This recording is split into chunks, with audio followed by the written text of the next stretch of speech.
믿음의 백성들로 서게 하여 주시옵소서. 감사드리며 예수 그리스도의 이름으로 기도드렸습니다. 아멘. 함께 보실 말씀은 창세기 9장 1절에서 17절까지 말씀입니다.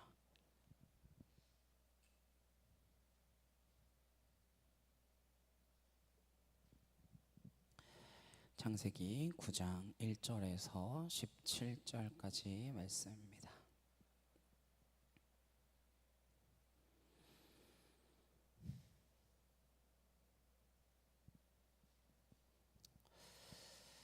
하셨으면 함께 한 목소리로 합독하도록 하시겠습니다.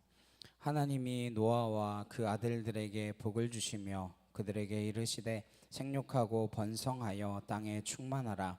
땅의 모든 짐승과 공중의 모든 새와 땅에 기는 모든 것과 바다의 모든 물고기가 너희를 두려워하며 너희를 무서워하리니 이것들은 너희의 손에 붙였음이니라. 모든 산 동물은 너희의 먹을 것이 될지라. 채소같이 내가 이것을 다 너희에게 주노라. 그러나 고기를 그 생명되는 핏째 먹지 말 것이니라. 내가 반드시 너희의 피 곧 너희의 생명의 피를 찾으리니 짐승이면 그 짐승에게서 사람이나 사람의 형제면 그에게서 그의 생명을 찾으리라. 다른 사람의 피를 흘리면 그 사람의 피도 흘릴 것이니 이는 하나님이 자기 형상대로 사람을 지으셨음이니라. 너희는 생육하고 번성하며 땅에 가득하여 그 중에서 번성하라 하셨더라. 하나님이 노아와 그와 함께한 아들들에게 말씀하여 이르시되 내가 내 언약을 너희와 너희 후손과 너희와 함께한 모든 생물 곧 너희와 함께한 새와 가축과 땅의 모든 생물에게 세우리니 방주에서 나온 모든 것 곧 땅의 모든 짐승에게니라. 내가 너희와 언약을 세우리니 다시는 모든 생물을 홍수로 멸하지 아니할 것이라. 땅을 멸할 홍수가 다시 있지 아니하리라. 하나님이 이르시되 내가 나와 너희와 및 너희와 함께하는 모든 생물 사이에 대대로 영원히 세우는 언약의 증거는 이것이니라. 내가 내 무지개를 구름 속에 두었나니 이것이 나와 세상 사이의 언약의 증거니라. 내가 구름으로 땅을 덮을 때에 무지개가 구름 속에 나타나며 내가 나와 너희와 및 육체를 가진 모든 생물 사이에 내 언약을 기억하리니 다시는 물이 모든 육체를 멸하는 홍수가 되지 아니할지라. 무지개가 구름 사이에 있으리니 내가 보고 나 하나님과 모든 육체를 가진 땅의 모든 생물 사이에 영원한 언약을 기억하리라. 하나님이 노아에게 또 이르시되 내가 나와 땅에 있는 모든 생물 사이에 세운 언약의 증거가 이것이라 하셨더라. 아멘. 무지개로 세우신 언약, 무지개로 세우신 언약 이런 제목으로 함께 말씀 나누도록 하겠습니다. 제가 깜빡하고 광고 말씀 한 가지 안 드린 게 있는데 다음 달 12월 21일부터 저희 주일 낮 예배가 11시로 다시 드려집니다. 12월 21일부터 지금 9시에 저희가 예배 드리고 있잖아요. 다시 11시 예배로 그때부터 드려지고 14일 예배는 제가 한국에 잠시 다녀와야 돼서 없습니다. 그러니까 7일까지만 저희가 9시 예배고요. 14일 예배는 없고요. 21일부터 다시 11시 예배로 드린다라고 하는 점 지금부터 말씀드려야 까먹지 않으시겠죠? 네. 다음 달 21일부터 11시 예배로 하나님 앞에 올려드린다는 점 기억해 주시길 바라겠습니다. 누구나 대자연 앞에 서면 경외감을 느끼게 되어집니다. 그러나 우리가 돌이 크다라고 해서 또는 물이 많다라고 해서 그걸 두려워하거나 그러지 않습니다. 일막간의 경외감을 느끼는 까닭은 대자연에 감춰져 있는 하나님의 존재를 막연하게나마 느끼기 때문에 그렇습니다. 그냥 경외감을 느끼지 않습니다. 단순한 자연 때문에 느끼는 것이 아닙니다. 그 배후에 있는 창조주를 우리가 느끼기 때문입니다. 사도 바울은 하나님께서 창조하신 것들, 피조된 세계를 통해서 하나님을 알만한 것들이 감춰져 있다라고 말씀했습니다. 노아 입장이 되어서 대자연 앞에 서 있다라고 생각해 보십시오. 사람들은 다 사라졌습니다. 화려한 건물들은 아니었겠지만 서 있던 집들, 도시들 다 사라졌습니다. 홀로 남겨져서 어마어마한 그 자연 앞에 놓여져 있는 두려움. 노아가 무엇을 할 수 있었겠습니까? 그는 무릎을 꿇었습니다. 두 손을 하늘로 들었습니다. 예배를 드린 것이죠. 그는 하나님을 기억하고 하나님의 이름을 부르는 것, 그 외에는 할 것이 없었습니다. 오랫동안 방주를 지었고 1년 넘게 바다 위를 떠다니다가 방주를 나왔을 때 막상 대하게 된 것은 사람이 아무도 없는 오로지 자연 앞에 서 있는 나와 내 가족들. 나는 어떻게 살아야 되겠습니까? 그는 하나님의 이름을 불렀습니다. 예배했습니다.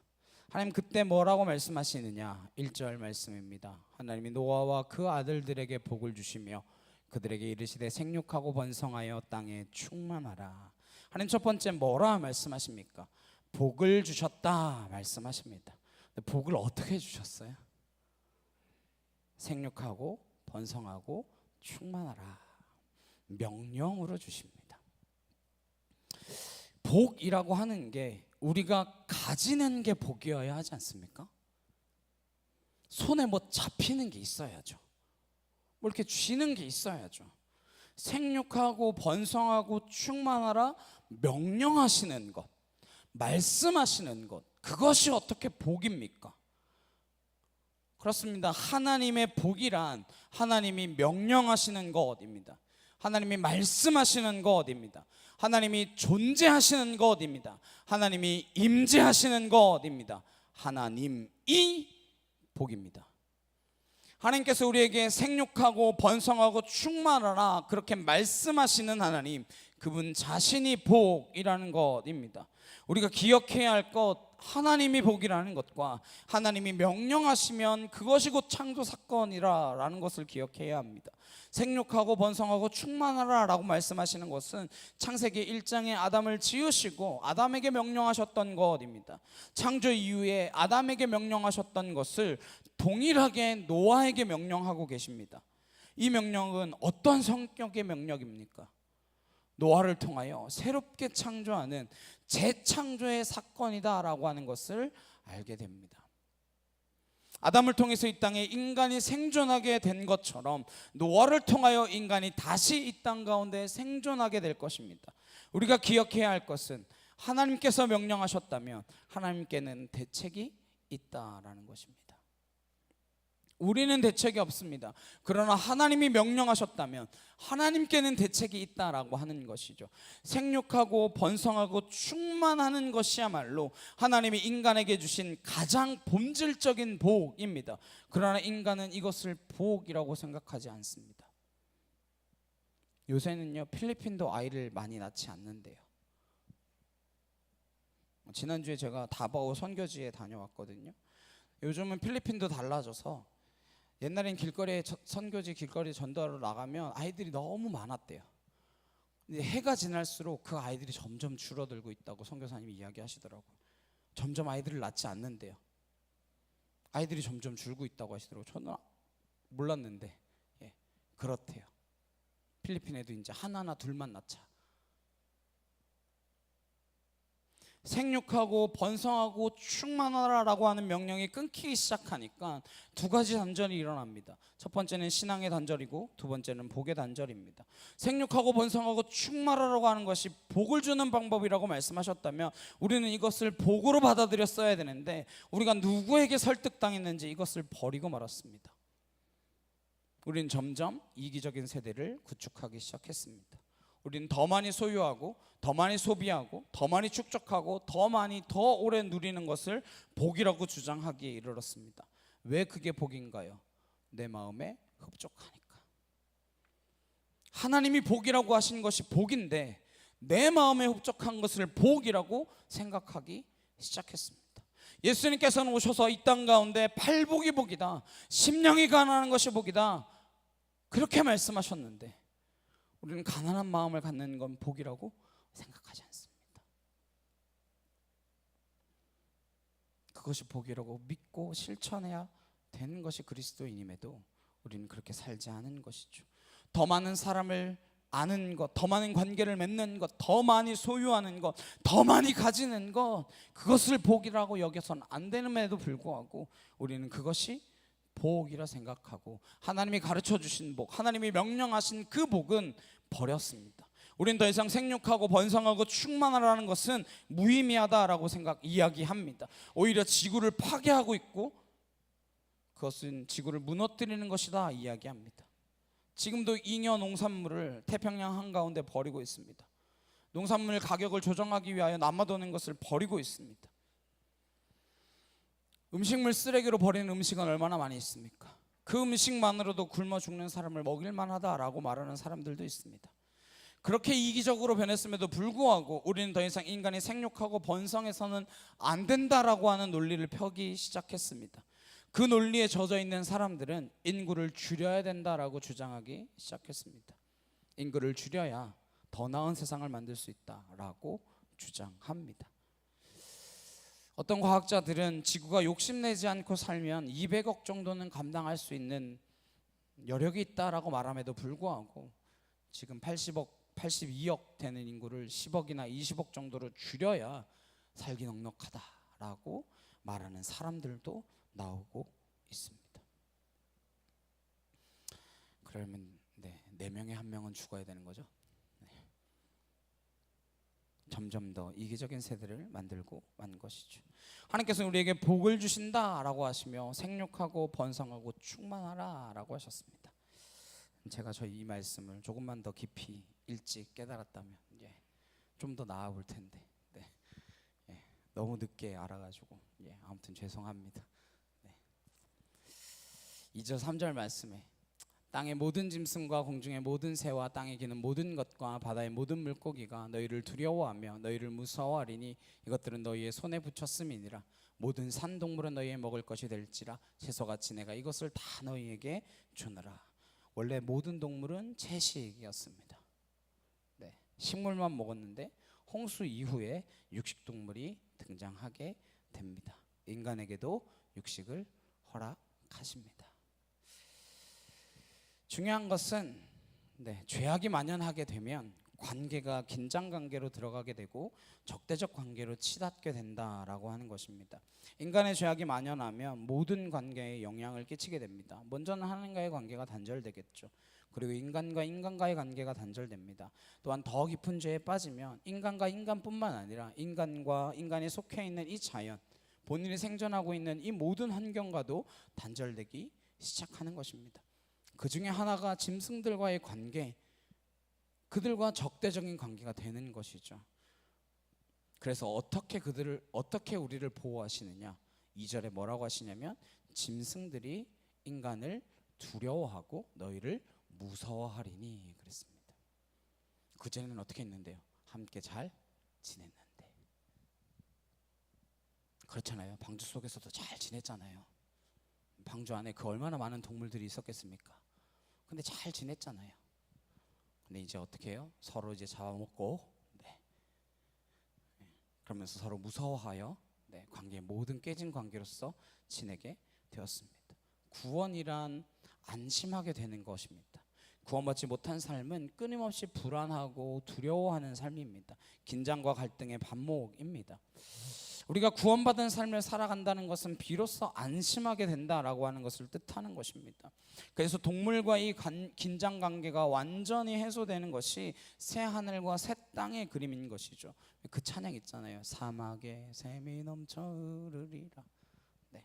그거 어떻게 돼요?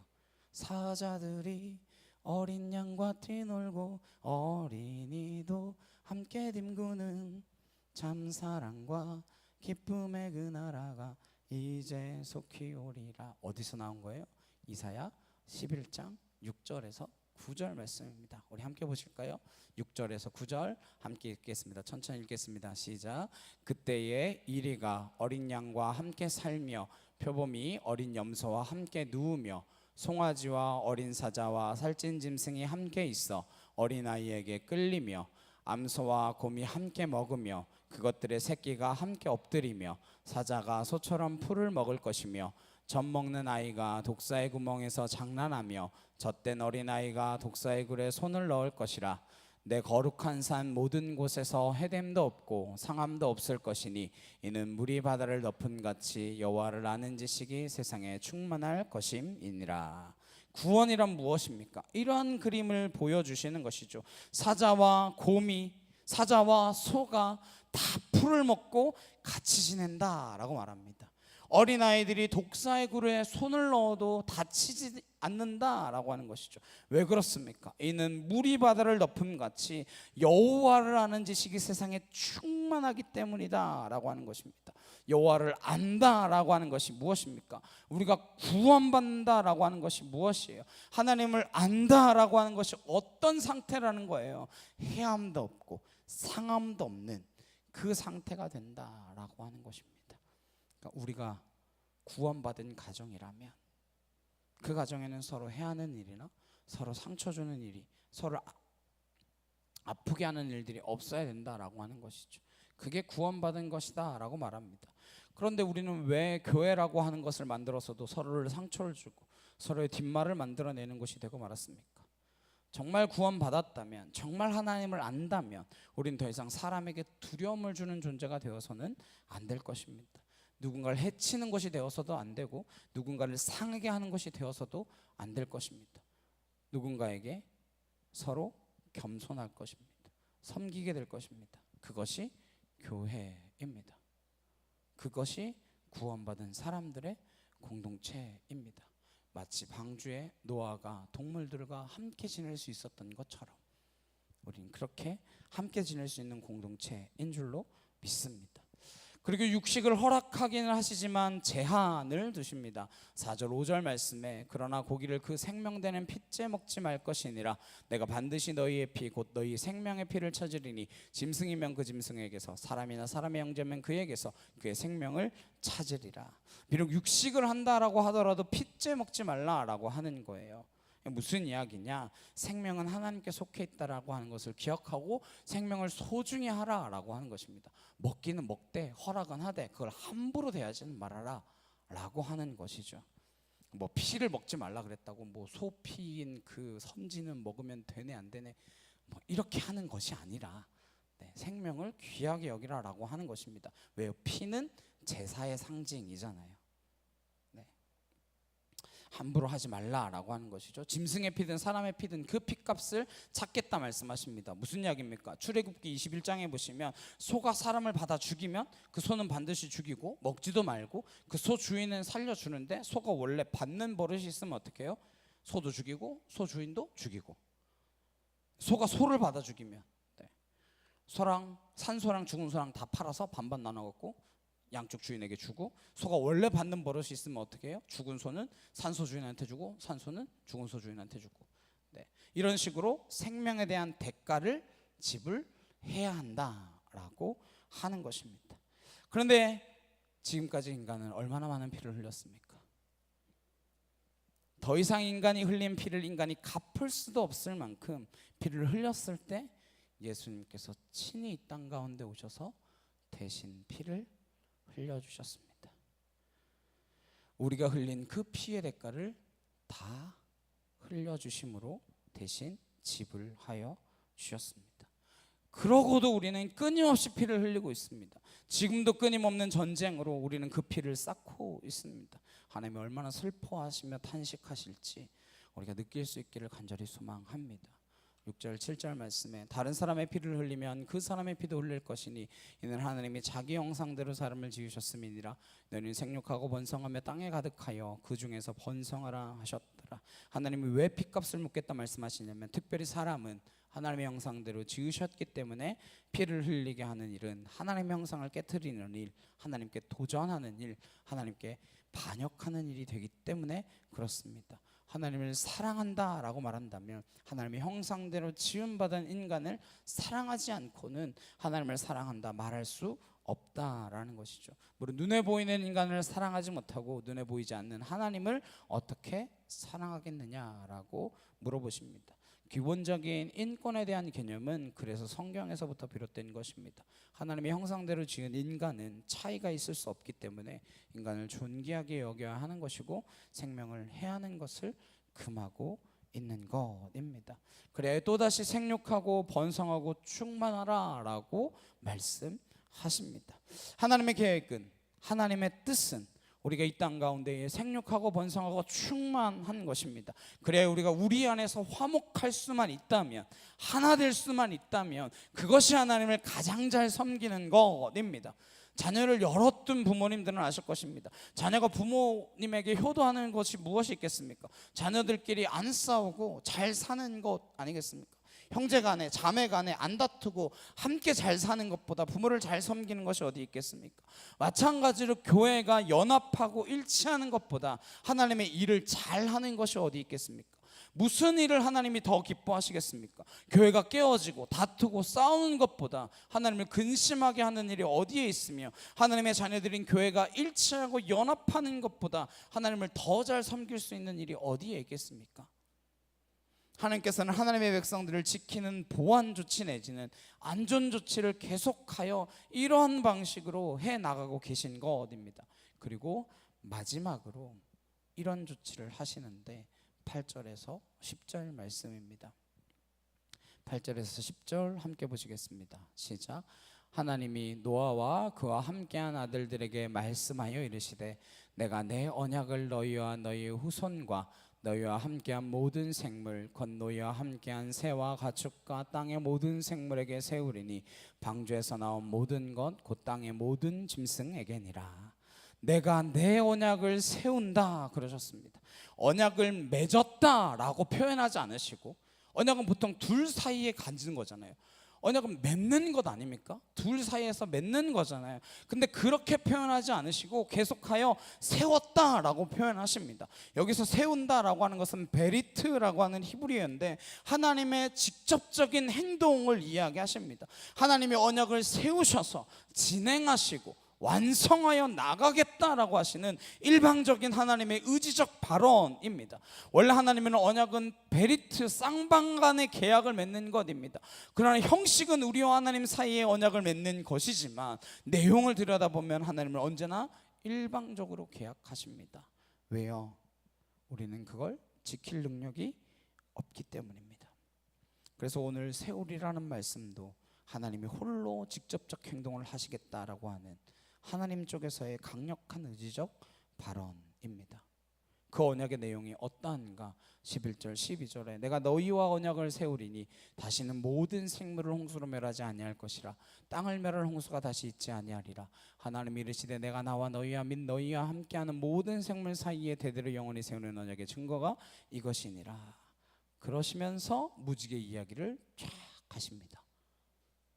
근데 그 전에 우리가 먼저 볼 게 있는데, 언약은 원래 누구하고 누구만 하면 되는 거예요? 하나님하고 우리, 뭐 여기서 노아 이렇게만 하면 되잖아요.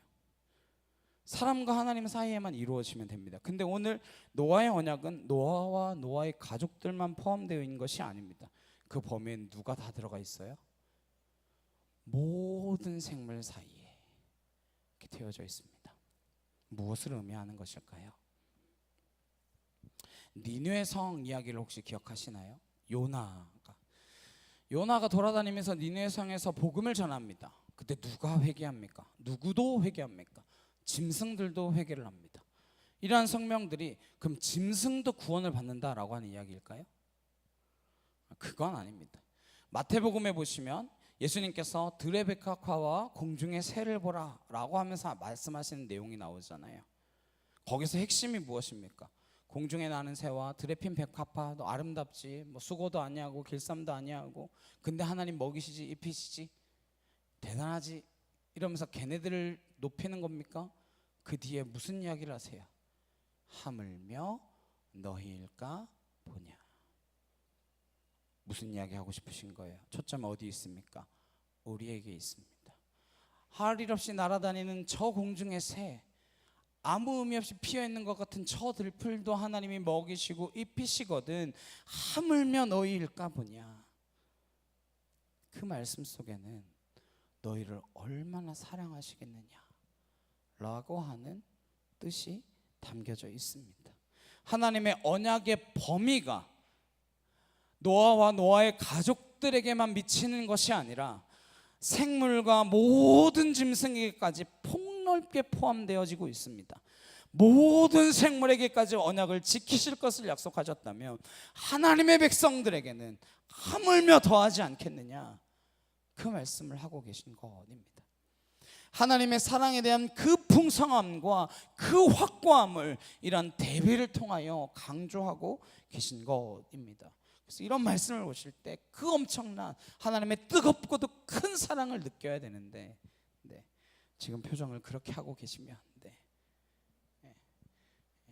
마음이 어려워지는 거죠. 하나님의 마음이 어려워집니다. 하나님이 저와 여러분을 사랑하시는 줄 믿습니다. 얼만큼요? 모든 생물을 함께 언약을 맺을 정도로 우리를 사랑하시는 하나님이십니다. 그리하여 우리에게 비로소 무지개의 언약을 맺어 주시는데 13절에서 15절입니다. 내가 내 무지개를 구름 속에 두었나니 이것이 나와 세상 사이의 언약의 증거니라. 내가 구름으로 땅을 덮을 때에 무지개가 구름 속에 나타나면 내가 나와 너희와 및 육체를 가진 모든 생물 사이에 내 언약을 기억하리니 다시는 물이 모든 육체를 멸하는 홍수가 되지 아니할지라. 언약의 형식은 하나님과 인간 사이에 하게 되어 있습니다. 그러나 실제적 본질은 하나님 홀로 하시는 계약입니다. 그걸 히브리어로 뭐라고 한다고요? 베리트. 보통 언약을 하면 그걸 기억해라, 잊지 말아라 이래야 될 것 같은데, 창세기 9장은 어디에도 노아나 노아의 아들들에게 이 언약을 기억해야 된다, 잊어버리면 안 된다, 되새겨라 라고 하는 명령이나 그런 설명이 없습니다. 오히려 반대의 말씀을 하세요. 내가 기억하겠다, 내가 기억하리라. 하나님이 약속을 만들어 놓고 노아한테는 지켜라 마라 아무 말씀하지 않으십니다. 그리고 오히려 내가 기억하겠다 그렇게 말씀하세요. 왜요? 하나님 기억하시는 거 당연한 거 아닙니까? 그럼 우리에게도 너도 잊지 말아라, 너도 반드시 지켜라 이래야 될 텐데, 그래야 더 잘 지킬 것 같은데 그런 부탁을 안 하세요. 내가 기억하겠다. 뭐 할 때마다 하늘에 구름이 떠서 거기에 무지개가 걸릴 때마다. 이 시대 인류는 몇 안 됩니다. 그렇죠? 노아의 가족들 전부 뭘 겪은 사람들입니까? 무시무시한 홍수의 심판을 겪은 사람들입니다. 한번 상상해 보십시오. 얼마나 큰 트라우마가 생겼겠습니까? 2013년도 11월에 따클로반에 하이엔이라고 하는 태풍이 왔습니다. 거기에 저희 감리교 선교사님 한 분 계셨는데, 그때 물이 차올라가지고 2층 찰랑말랑할, 그래서 가족들과 함께 진짜 이러다 우리 죽을 수도 있겠다 그러면서 임종 예배를 직접 드리시고 죽음을 맞이할 각오를 하시면서 기다리고 계셨대요. 물이 차오르는 걸 보면서. 그래서 비만 좀 많이 오면 그때 트라우마가 막 떠오르신대요.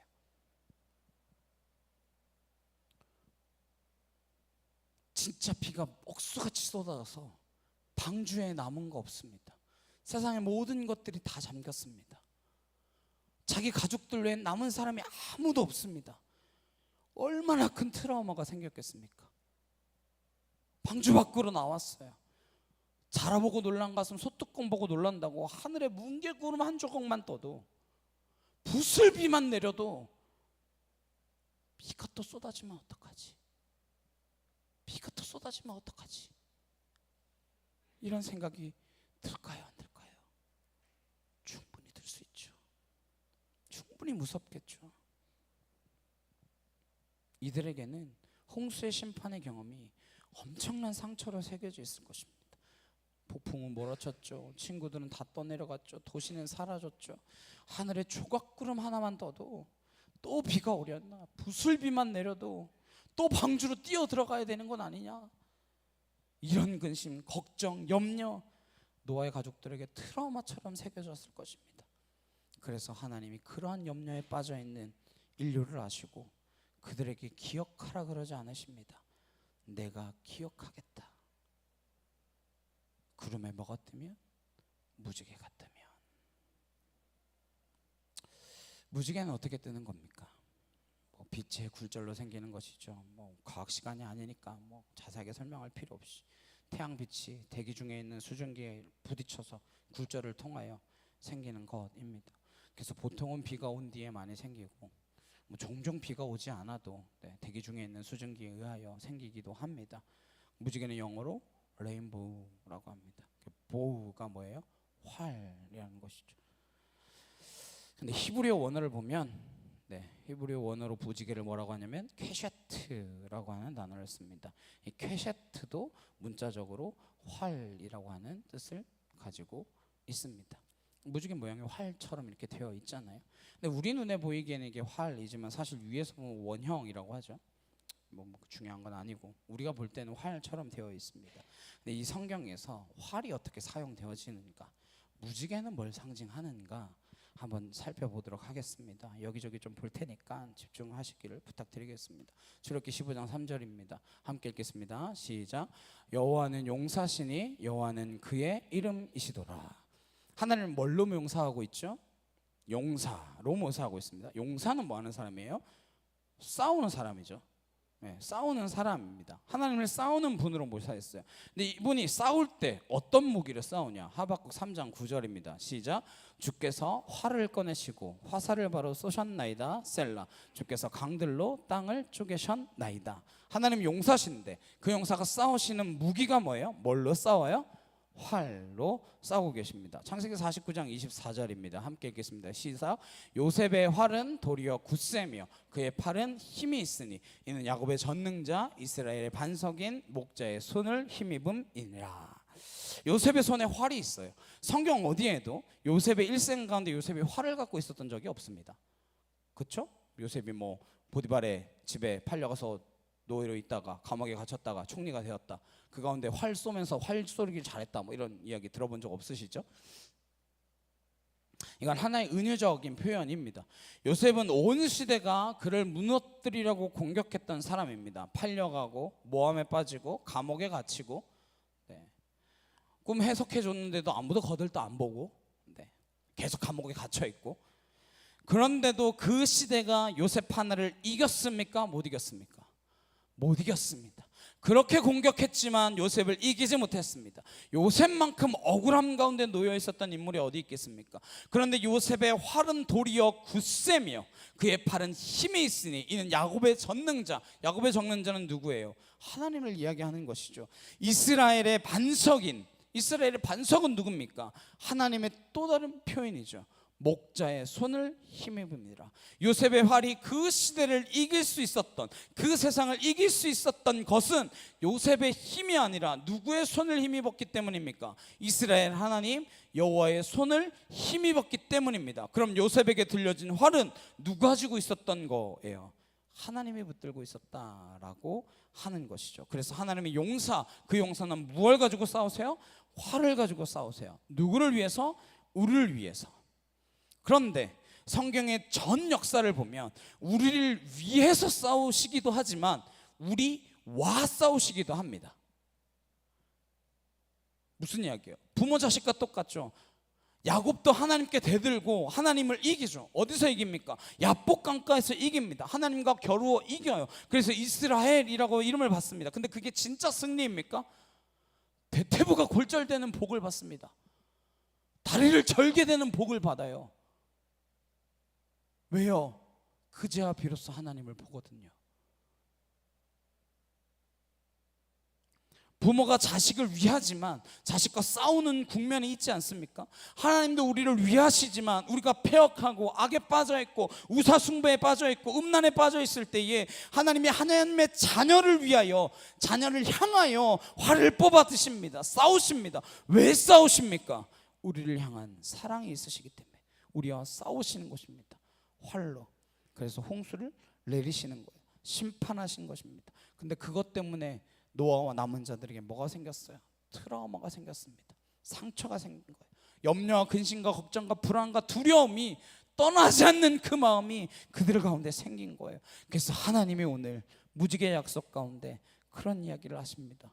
14절 15절에 내가 구름을 땅에 덮을 때 무지개가 구름 속에 나타나면 내가 나와 너희와 및 육체를 가진 모든 생물 사이의 내 언약을 기억하리니 다시는 물이 모든 육체를 멸하는 홍수가 되지 아니할지라.